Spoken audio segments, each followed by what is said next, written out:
participación de nuestro compañero Rosendo Tavares Villalobos, que viene con los bultos llenos de noticias, obviamente. O sea, usted se hizo otra idea. Lo que yo le asigné de ese viaje.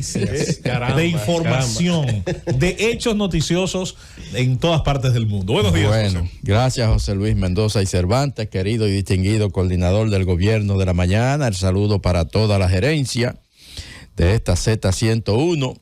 El saludo para todo el equipo del Gobierno de la Mañana, los que están aquí y los que no están aquí hoy.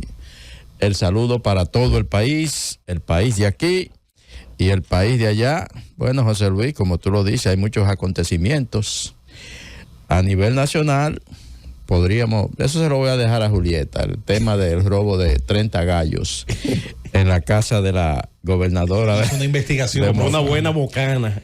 Hay que averiguar si esos gallos fueron declarados en el patrimonio, porque si no, ahí podría haber lavado de gallos. ¿Cuántos millones ascendían esos gallitos? Que el lavado de gallos es muy importante. Sí. Hay que decirlo. 10 millones de pesos. Y el caso que ahí, pero hay que declarar. Ahí sí me preocupa de las cartas del párroco de la iglesia de San Bartolo en Gurabo y de comunitarios de Gurabo a la justicia de Estados Unidos para que fueran benévolos con el señor Miguel Gutiérrez. Él roba, pero no roba motor. Contra el cual yo no tengo absolutamente ningún tipo de problema. Todo lo contrario, gran tipo. Conozco a esa familia de Gurabo. Conozco a esa prestigiosa familia de Gurabo. Señor Gutiérrez. Sí, yo conozco a esa prestigiosa familia de Gurabo y no me imagino cómo ese señor pudo incurrir en esos actos. Entonces, bueno, está pagando la consecuencia, pero llama la atención esa carta de esos amigos guraveros. Vamos a las noticias. José Luis se refería brevemente esta mañana. Primero, hablar del eclipse solar. Esa es una noticia hoy de interés mundial. Está todo el mundo esperando el eclipse total de sol. Se va a ver básicamente en el norte de América, la América del Norte, México, Estados Unidos, Canadá. Algunas zonas de México lo verán completamente durante unos 4 minutos, dicen los informes. Habrá casi tiniebla total durante casi 4 minutos. Será visto también por una cantidad de estados norteamericanos, Canadá también, y en el área nuestra dicen que básicamente no se va a percibir,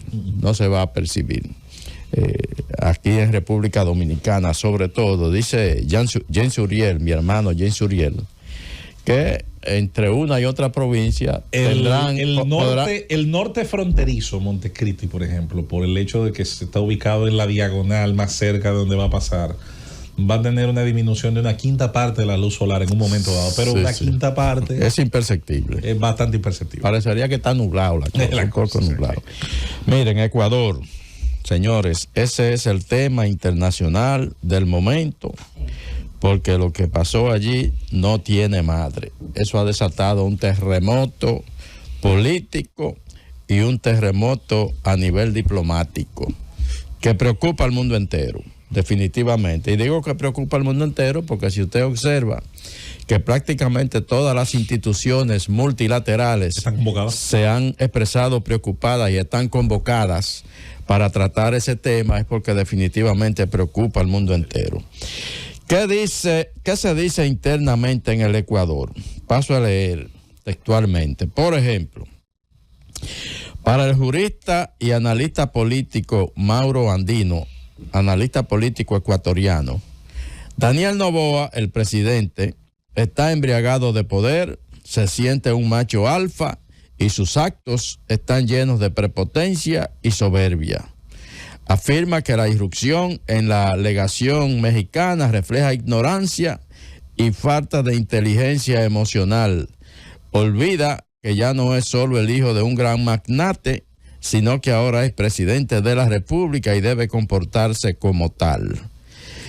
Hay otras opiniones a nivel interno, por ejemplo, Agustín Burbano, que es un analista y sociólogo, dice que la situación muestra preocupación por todo lo que esto significa para el derecho formal de participación política en Ecuador, pues estamos empezando a vivir un régimen autoritario. Si son capaces de romper la Convención de Caracas, la Convención de Viena, de asaltar de manera armada la embajada de un país con el que compartimos espacios multilaterales, ¿qué pasará con los ciudadanos de a pie que tenemos una postura crítica respecto al gobierno? Esas son algunas de las opiniones que internamente se dan en Ecuador. El presidente Daniel Noboa, por su parte, ha defendido la acción. Vamos a describir la acción un poquito más adelante, pero estamos contextualizando sobre cuáles han sido, supuestamente, desde el punto de vista del gobierno ecuatoriano, la justificación para este evento, la invasión del territorio de la Embajada de México en Quito, que motivó inmediatamente la ruptura diplomática entre los dos países. Sobre todo México rompió relaciones diplomáticas con Ecuador. Para el presidente Daniel Noboa, el joven presidente Daniel Noboa, es casi un muchacho.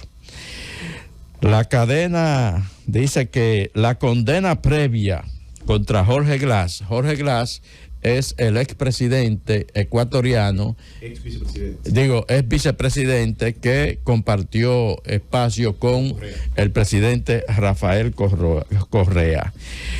Dice que la condena previa contra Jorge Glass prevalece sobre una condición de asilo político.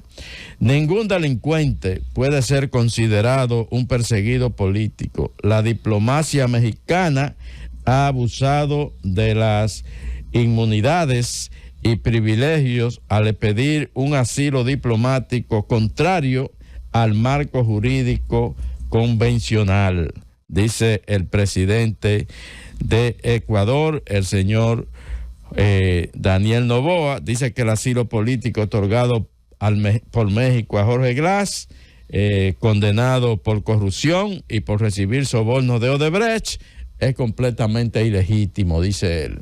Entonces, esta decisión del gobierno de Ecuador, como decíamos, ha desatado una oleada de protestas a nivel internacional. La República Dominicana también emitió su comunicado de reprimenda, un comunicado conjunto con Costa Rica y con Panamá, porque estos tres países forman parte de la Alianza para el Desarrollo en Democracia.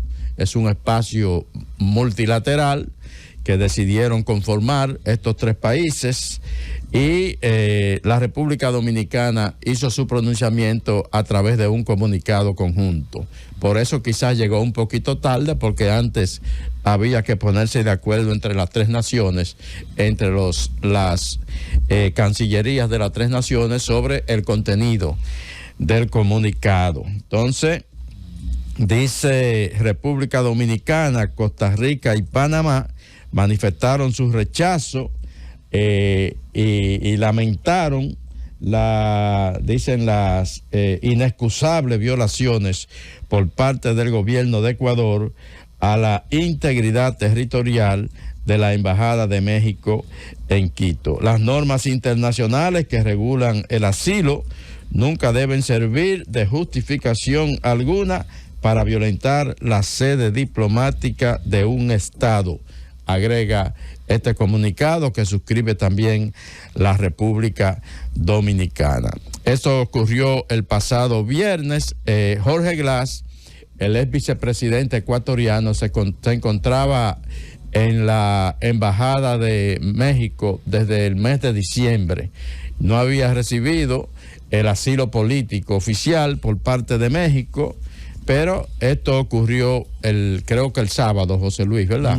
Se le otorgó el asilo político, y el gobierno de Ecuador, en lugar de otorgar el salvoconducto para que saliera del país, pues decidió penetrar con sus fuerzas policiales, violar el territorio de la Embajada de México y apresar allí al ex vicepresidente. Eso lógicamente es violatorio a diferentes convenios internacionales, sobre todo a la Convención de Viena, que es la que regula el tema de las embajadas. La República Dominicana tiene, curiosamente, en su historial una experiencia similar. Tenemos un antecedente muy curioso. En 1963, fuerzas haitianas, tanto regulares como irregulares, rodearon y agredieron a parte del personal dominicano en la Embajada Dominicana en Haití. Esta acción provocó en su momento la que ha sido hasta ahora posiblemente la declaración más dura, más firme del régimen democrático y de derecho que la República Dominicana ha tenido tras la dictadura, y provocó incluso que el profesor Bosch, presidente constitucional a la sazón en ese momento, movilizara a las tropas, que es importante decir, ¿qué tropas? Era el ejército heredado de la dictadura, con la aviación más poderosa de la región, de toda la región, con los equipos mecanizados más avanzados, tanques Sherman, aviones Mustang P-51 que eran bastante avanzados para la época. Incluso aquí estaba todavía en el país una famosa escuadrilla de pilotos que estaba aquí, entre otras cosas, para entrenar pilotos dominicanos, que ya había algunos de ellos con bastante entrenamiento. Y era un ejército con una capacidad agresiva importante, Rosendo. Entonces se dio esa situación y la reacción dominicana fue furiosa, fue fuerte, pero tan comedida como podía ser, claro, tan firme como podía ser, y provocó que ciertamente se despejara la situación y no se le tocara ni el pétalo, ni con el pétalo de una rosa luego a la delegación dominicana en Puerto Príncipe. Creo que es lo más cerca, si somos realistas, que se ha estado de una agresión en la isla en los últimos 60 años. Esa reacción del gobierno del profesor Juan Bosch, consecuencia de unos individuos haitianos que se asilaron en la embajada dominicana. Correctamente. Y que el gobierno haitiano de François Duvalier, en aquel entonces, acusaba a esos elementos de haber sido parte de un intento de secuestro. De acuerdo. A 2 hijos del dictador. De acuerdo. Entonces, el profesor Juan Bosch, firme, sí, no solo solicitó y protectó, sino que dio órdenes precisas. Claro. Si agreden la embajada, si agreden a nuestros embajadores, el ejército va a invadir Haití y la Fuerza Aérea de la República Dominicana va a proceder a un bombardeo. Sí. Y se resolvió el tema. De una vez, se resolvió el tema. Inmediatamente. Ahora, ¿qué pasa en Ecuador? Yo te escuchaba a ti, José Luis, esta mañana, cuando tú decías que te extraña el interés de López Obrador, sí, este tipo, por Jorge Glass. Mira, el problema no es ese. Bueno. La verdad, mira, el tipo es un corrupto. El tipo está condenado en Ecuador por corrupción, por el tema de soborno de Odebrecht y otras actividades ilícitas. Pero oye, ¿qué es lo que pasa? México pudo haber dado el asilo. Ahora, ¿qué pudo haber hecho Ecuador? No otorgar el salvoconducto. Exacto. Y no permitirle su salida del país. Hasta ahí estaba bien la cosa.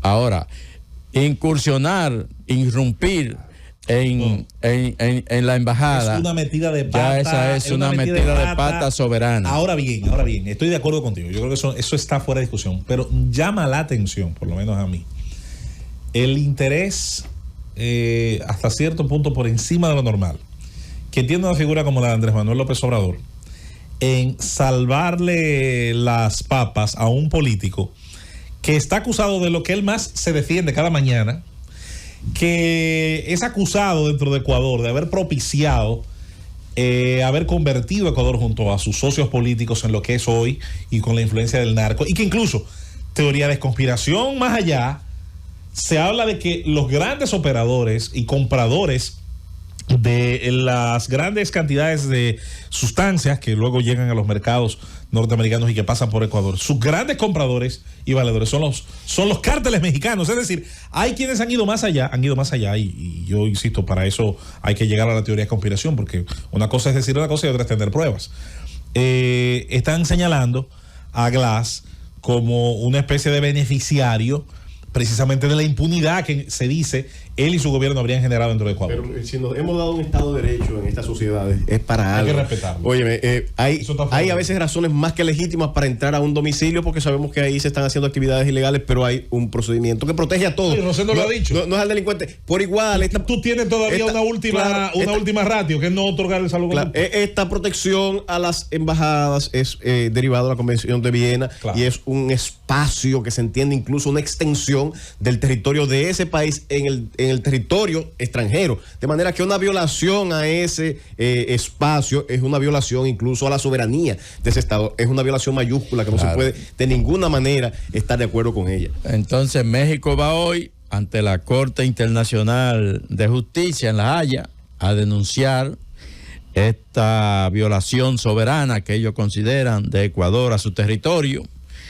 Está convocada la CELAC, está convocada la OEA, el secretario general de la Organización de las Naciones Unidas, Antonio Guterres, se ha expresado también preocupado, y lógicamente ese evento va a ir a discusión probablemente en el Consejo de Seguridad de la ONU, o por lo menos en la Asamblea General de la ONU, para discutir este tema. Repito que la Unión Europea, Estados Unidos, prácticamente toda la América Latina han expresado su rechazo. En definitiva, en este tema se queda solo y muy asediado desde el punto de vista de la geopolítica latinoamericana y mundial, el presidente de Ecuador. Me gustaría ver la misma sensibilidad, me hubiera gustado ver la misma reacción, me hubiera gustado ver las mismas alarmas de un montón de gente que solamente vive para la pose, cuando se hizo la agresión a la Embajada Argentina en Venezuela. Pero la invadieron. No la invadieron, pero hubo una situación donde además de que no dejaron ingresar a la seguridad, también hubo amenazas, las rodearon, y entre otras cosas, ¿por qué? Porque también estaban asilándose individuos perseguidos por Nicolás Maduro. Bueno, pero el tema es que usted con su territorio hace lo que usted entienda. Bueno, pues soberanamente hablando. Por lo que sirve para Maduro. Soberanamente hablando, ¿no? Pero si no irrumpieron en la Embajada de Argentina en Caracas, entonces no hubo violación al territorio argentino. Eso es una situación totalmente diferente a la que se está viviendo en el Ecuador, y como decíamos, el amigo Daniel Noboa, el muy joven presidente ecuatoriano, va a tener que pensar muy bien sus acciones en el futuro, porque en este caso definitivamente queda muy mal parado. No la invadieron, le cortaron la luz nada más. Bueno, sí. Una intervención externa. Pero no la invadieron. Sí, pero si la nevera no puede tener agua fría. Y te voy a decir una cosa, José Luis. ¿Por qué? ¿Por qué están todas las naciones manifestándose contrario? Porque mañana le podría ocurrir a ellos. Le pueden cortar la luz. Mañana le podría ocurrir a ellos. Entonces, definitivamente, ese tipo de acciones no se pueden patrocinar. ¡Llévatelo, Cundo!